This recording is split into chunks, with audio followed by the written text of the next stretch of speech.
ભૂગર્ભમાં ઉતરેલા મહાઠગ ભૂપેન્દ્રસિંહ ઝાલાના ફોલ્ડરિયા હવે મેદાનમાં। મહાઠગના ફોલ્ડરિયાઓએ મીડિયાને ભાંડવાની શરૂઆત કરી।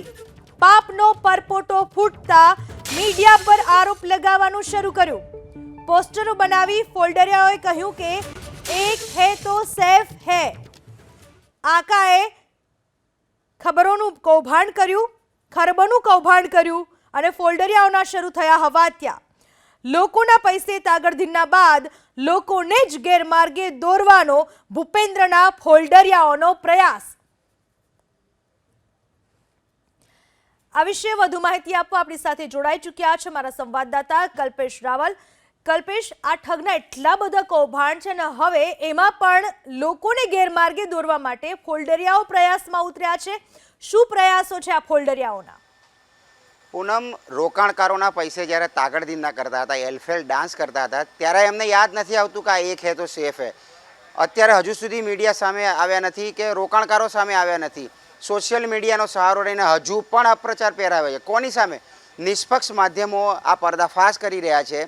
એની ઉપર વિશ્વાસ ના કરે એ પ્રકારના રોકાણકારોને હજુ પણ ગુમરાહ કરવામાં આવી રહ્યા છે। અને તમે સત્યવાદીના દીકરા હોય તો તમે સામે આવો, અમારી સામે નહીં, રોકાણકારોની સામે આવો, એક એક રૂપિયાનો હિસાબ આપો। પરંતુ એવું કરવું નથી। ભૂપેન્દ્રસિંહ ઝાલા ક્યાં છે હજુ કોઈને ખબર નથી। લાવો ને એમની સામે જાહેરમાં ફંક્શન કરો। ઘણા બધા ફંક્શન કર્યા છે એમણે, ઘણા રાજકીય સામાજિક મેળાવડા કર્યા છે। તો આ પ્રકારે એક મોટું જાહેર સંમેલન બોલાવો, તમામ રોકાણકારોને બોલાવો। જણાવે છે એવું પાછા કે સરકાર તમારા રૂપિયા લઈ લેશે તમે કંઈ પણ હજુ આડું અવળું કર્યું તો।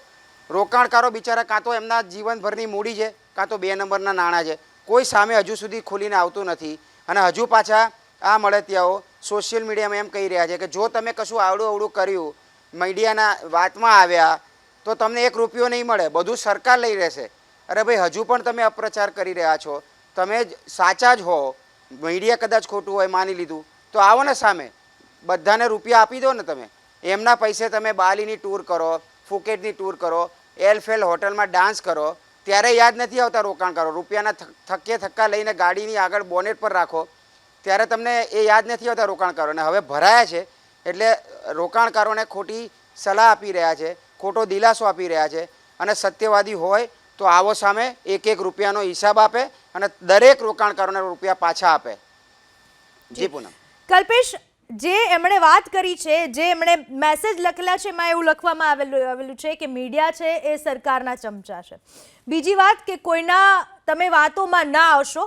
તો જે આ પ્રકારની મીડિયામાં અફવા ફેલાવી રહ્યા છે અથવા તો લોકોને ગેરમાર્ગે દોરી રહ્યા છે, તેની સામે પણ હવે કડક પગલાં ભરવા એટલા જ જરૂરી બની ચૂક્યા છે। કારણ કે એક તો લોકો પહેલેથી જ પીસાયેલા છે અને હજુ આ ફોલ્ડરિયાને ઊંધા ગોથે ચડાવી રહ્યા છે। આમાં એક બાદ એક આરોપીને તો ક્લચમાં લેવામાં આવી રહ્યા છે, પરંતુ હવે આ લોકો પર પણ સકંજો કસવાની કેટલી જરૂર, કલ્પેશ? પૂનમ, મળતિયાઓ એમ સમજતા હોય કે એમની સુધી કાયદાનો સકંજો પહોંચશે નહીં તો એમાં એક ખાંડ ખાઈ રહ્યા છે। જે માહિતી મળી છે પ્રમાણે આ જે સોશિયલ મીડિયામાં રહીને પાછળથી વાર કરવાની જે વૃત્તિ છે, રાડારમાં છે CID ક્રાઇમની, એ તમામ જે મળતિયાઓ છે એમના સોશિયલ મીડિયા એકાઉન્ટ પર બાજ નજર રાખવામાં આવી રહી છે। કોણ આ મેસેજ વાયરલ કરી રહ્યું છે, પહેલો મેસેજ ક્યાંથી આવ્યો, આ તમામનું ટેકનિકલ સર્વેલન્સ ચાલી રહ્યું છે, એ પ્રકારની માહિતી છે। અને આ પ્રકારના જે મળતિયાઓ જે છે આ પ્રકારે સોશિયલ મીડિયામાં જે પ્રચાર ફેલાવી રહ્યા છે એમની સામે પણ સકંજો કસાય તેવી પૂરેપૂરી શક્યતા છે। અને મીડિયાના સંદર્ભમાં તેમનું જે આ પ્રકારની ટિપ્પણી સ્વાભાવિક એટલા માટે છે કારણ કે સૌથી મોટો પર્દાફાશ જે છે એમણે કર્યો, મીડિયાએ કર્યો, નિષ્પક્ષ માધ્યમોએ કર્યો, એટલે એમની વિરુદ્ધ આ પ્રકારના અહેવાલો આવી રહ્યા છે, સત્ય સામે આવી રહ્યું છે। એટલે આ પ્રકારની એમની પ્રતિક્રિયા હોય સ્વાભાવિક હોય, પરંતુ બચશે નહીં। તમામ રડાર પર છે અને તમામની સામે કાર્યવાહી થાય એ જરૂરી છે।